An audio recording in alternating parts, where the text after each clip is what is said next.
Today is Thursday, August the 29th, 2024. And yesterday I posted a video on the presidential campaign of Cornel West, who is the third option for the 2024 presidential election, and my thoughts on how to use an independent ticket to disrupt the political process enough to open the way for a meaningful conversation amongst people who are polarized by the Democratic and Republican parties and won't listen to anybody else, so that we can begin to productively explore how we can achieve paradise worldwide, because it is absolutely possible. But as usual, whenever I start these kinds of discussions, there is this level of anxiety about, well, what will we do, if we don't have a president, which is the counter to the religious um, theology of a savior who comes in and fixes everybody's problems and then we all live happily ever after, which is not the way it works, because you have to learn how to love each other correctly and fully, which will then also help facilitate not only making the repairs, but maintaining the ecosystem around you, which includes the animals and the plant life and so on and so forth. You cannot do that unless you are able to learn and understand how to resolve conflict properly and with wisdom, and then be able to work together to make corrections for any problems or damage that has occurred as a result of any disagreements that will arise between people. And disagreements will arise between people because we all have our own unique preferences. So whenever you're in a situation where you have to come together with someone, even if it's just one other person, you're going to have to make some compromises in order to accomplish whatever it is you intend to accomplish by coming together. So it has to be done.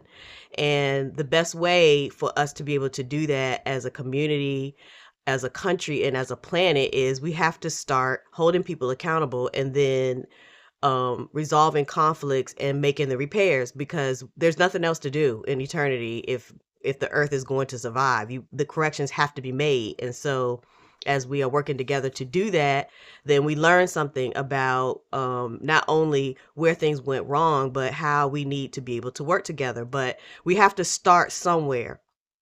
The first thing that I want to do is to share with you some video from, I believe it was 2020 or 2021, where there were residents in Newport News who were clearly people who were not from here and were sent into the area for some of these initiatives that they have around these militias.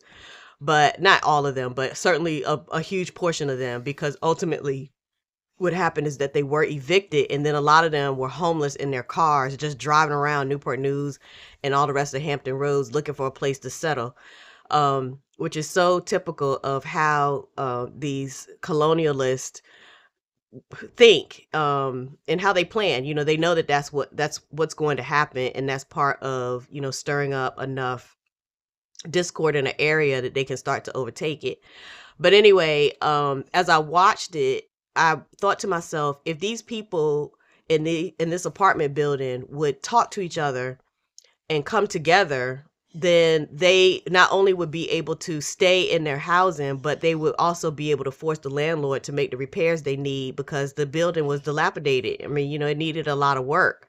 So, this is it's a good example for me to be able to use a current situation that's going on for a lot of people, where you have an opportunity to start to get this work done, because it first starts inside of you, which means you need to make some decisions for yourself about what you want and what is healthy for you in your life. And then that includes all of the people who are in your household or in your home.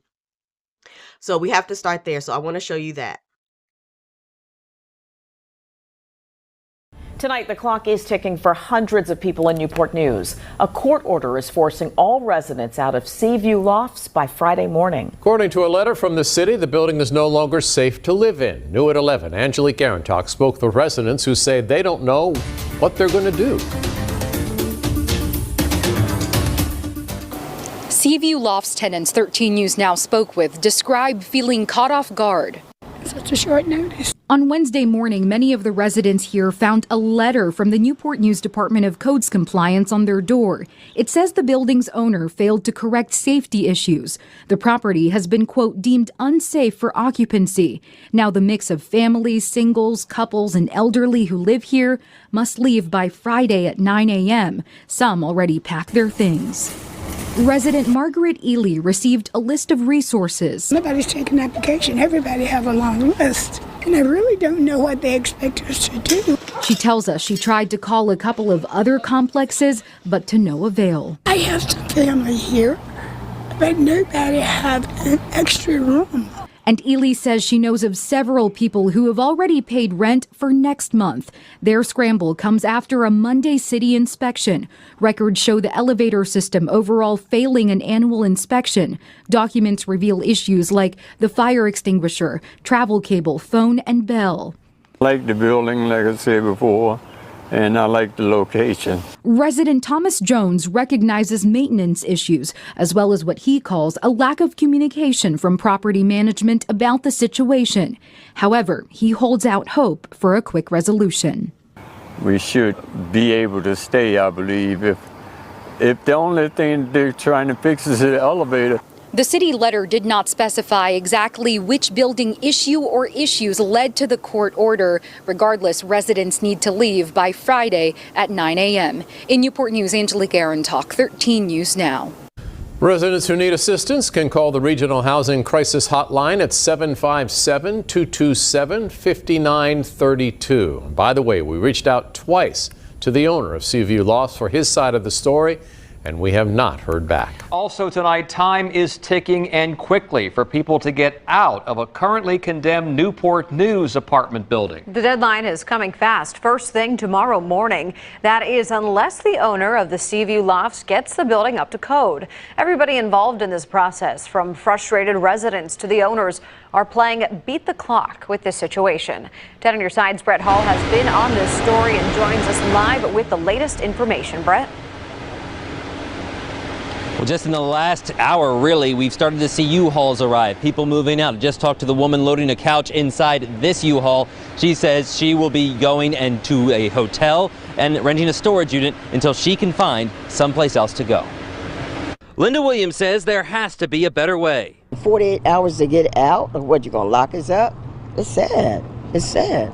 She says she's lived at the Seaview Loft Apartments for 13 years and has never had many issues.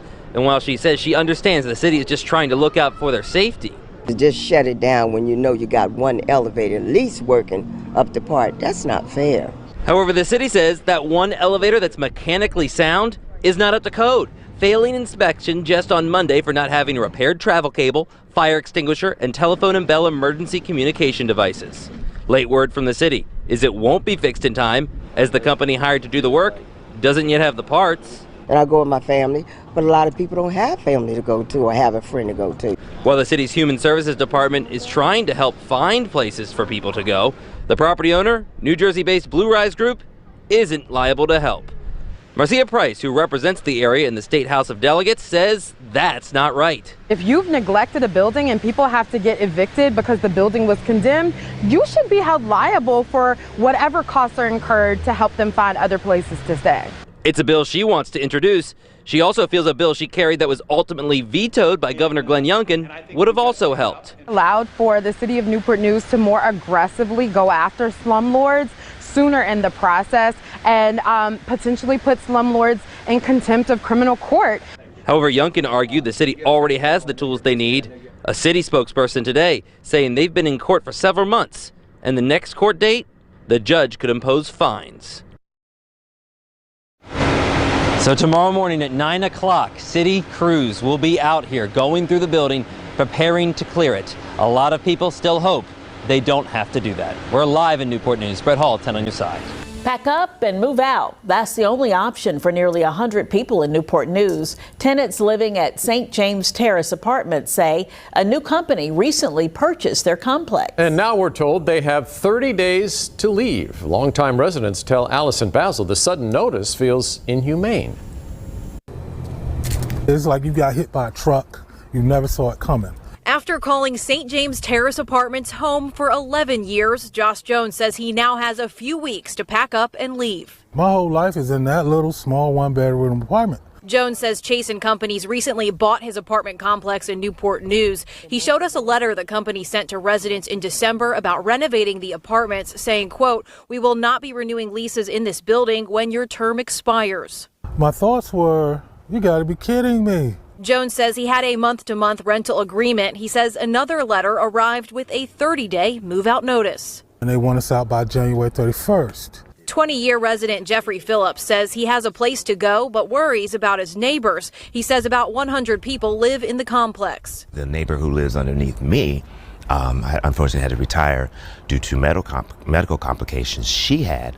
So places she's going, she's overqualified. Other places she's going, she's underqualified. Under Virginia law, landlords only need to give 30 days notice to vacate for tenants on month-to-month agreements. In a statement, a Chase & Company spokeswoman tells 13 News Now, quote, "We are following all legal policies and terms for the current tenant lease agreements, and we are working closely with tenants who may need additional time to relocate."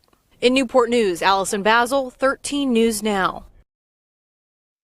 Now I want you to consider how this one apartment complex of 100 residents may have had access to all of the people and legal resources they needed to not only stay in their housing, but to have the building code violations addressed so that they all felt safer and healthier in their own homes. But do they know what they want, and do they talk to each other? So now that you've had an opportunity to, sort of listen to how these residents were dealing with this particular situation, I want to dissect for you how things would need to begin in order for us to be able to work towards Paradise Worldwide. First of all, it needs to start in your own home, and you need to be in a position where you don't have any fear or anxiety about thinking realistically about what you want in order to feel safe, healthy, and happy inside your own home. And when you're talking to the people in your first, you make your own list. Like, these are the things that I would, I feel like I need and that I want, which is also inclusive of, emotional and psychological things. But, for the purpose of this video, we're going to be talking about, how to rebuild. So we're talking about your dwelling and the surrounding environment for your family, which will be more conducive to you doing the healing and the work that's needed for relationships, because at least your body can have respite and you can feel comfortable in at least one place on earth where you feel safe, healthy, and happy. And so, you first start, you have to get rid of it. You're just writing it down. You're not even doing anything yet. You're just thinking about it and writing it, and you're not having any anxiety or fear about it. You just are like, this is what I want ideally. And then you come together with the people who are in your home, and you share your list, or you share, your dreams about, or your vision about what it is you would like to see happen. And then you immediately start to pair up things where everybody can agree on. Everybody wants this same thing. So you can put that, for sure that's something that has to happen in order for you to feel safe, healthy, and happy in your home. So you can do those. And then with the things where you don't necessarily agree or you don't understand, then you aren't dismissive about it, and you start to ask questions, well, why do we need that? Because it's important to them for some reason, and you need to understand that. And you don't automatically say, well, we can't have that, or that's not possible, or that's impossible. The conversation needs to be, we can't have that. That may not be the first thing that we address. It doesn't mean that it won't happen, but it can't be like the first thing, but it will remain on the list of things to do, because there's going to be a long list of things to do and to get done. An example of that is when I was doing this exercise with some folks back in 2021, and I just, it's gonna make me cry.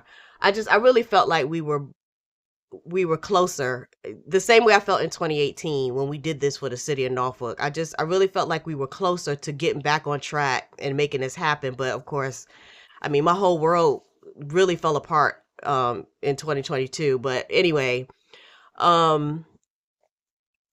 so somebody said, I want a house that's shaped like a beer keg, which when I reflected back on it in 2023, the weekend that the entire area smelled like drinking alcohol, I was like, I wonder if this is sort of what they meant. But anyway, at the time, I told the people that were listening, don't dismiss that, because you need to figure out why they said that. Why would somebody say, I want a house that's shaped like a beer keg? Because the reality is that there are some elements to an environment where the air is contained, that might be what they are seeking, is that it doesn't necessarily have to be shaped like a beer keg, but they want it to function like a beer keg, because then they have better air quality inside the home, which is an important note to make. I mean, you need to understand that. So you can't don't just dismiss it as somebody being silly or not taking the activity seriously. There are some people who, in the way that they're able to communicate, given all of the trauma that we've all had to endure, their way of communicating may be very unique. And so, they can still explain it to you if you take a moment to ask, well, what do you mean? Or, what is it, like, how would that work? But you have to be willing to ask that first, so that they know that they need to be more specific. Okay, so then the next thing is that you start to make a collective list, and you prioritize things, and this is where you can, be creative in just your planning. You're still just planning. You're not doing anything yet. You're just thinking about it. So there's no reason to have fear of just thinking about something like this. So you can make lists, but then there are some people who are very, visual, and you can make collages where you either draw pictures or you cut out pictures, so that you have something to reference to sort of keep you motivated. And it's a fun way to do things together with the people who are living in your dwelling, and and just to be excited about it, and to feel like this is all really possible, because it is. There's nothing that you can dream of. If you can dream it or think about it, or it's in your mind to be able to have it manifest, it can be done. So you will not imagine things that cannot ultimately be manifested, but you have to, also be realistic, given that we have to do a lot of rebuilding first. And that's where some of the modulating of the dreams and the goals will come in, because, people who have these really out there, unrealistic ideas about, living in the clouds and on the moon and things like that, they have no idea how much is required to take care of what you have right here. So in the repair process, or in the rebuilding process, you'll learn some things about, what's realistic, but not only that, what's already available. Like, there may be a need that somebody wants met by having a dream of living on the moon, that once they start to help with this rebuilding and cleanup process, they realize it's already here. Like, what it is I wanted or needed, it's right here. Like, I don't have to go to the moon, but it was covered up with garbage and sludge and sewage. But you know what I'm saying? So, so start being creative. Then once you all are clear and excited in your own home about the possibilities for your own home and your own relationship as a couple or as a family, then you can, or yourself, then you can start to survey your community. So in this particular case with the people in Newport News, it would be just looking at the whole building. Like, now we know what we want inside our apartment. Let's just look at the whole building. Like, what would we want done with this whole building? And then from the whole building, like, what would we want in the environment surrounding the building? Because nobody wants to stay in their house all the time. They really don't. If the weather is nice and you can breathe and you feel safe and healthy, then you don't want to be inside. You want to go outside and do things, because there's too much restriction in your range of movement inside of a house, and you want to do stuff. So then, then you move outside, what the area just around the apartment, and then you keep moving out, and you're like, well, why do we need, 4 malls? Like, can't we tear down? Part of what we want to do is we want to have, a garden or healthier food. And so why can't we just tear out this whole area right here with all the, this abandoned mall, and like make it into a garden? This is just your family looking around your immediate surroundings and making some, just coming up with some ideas and envisioning what could be done to this area that would contribute to what we need in our own home. But you're just making a list. You're not doing anything yet. You're not assuming that you need money or who's going to do it. You're not doing any of that. You're just looking around and saying, we don't need this, or, what if we cleared all this out and just made the whole entire area a big park, or, whatever. So just what are the things that you all want to do in the community that's surrounding your home? Okay. So, you do the same thing as you did inside your house. When people start saying, well, we want an amusement park. We should have an amusement park here. Then the question is, well, why do we need that? And you keep asking questions for yourself until you are comfortable that you understand why they feel like that's necessary or why that's needed. It doesn't matter if you agree with it yet, because we're just writing it down. And again, let me calm down.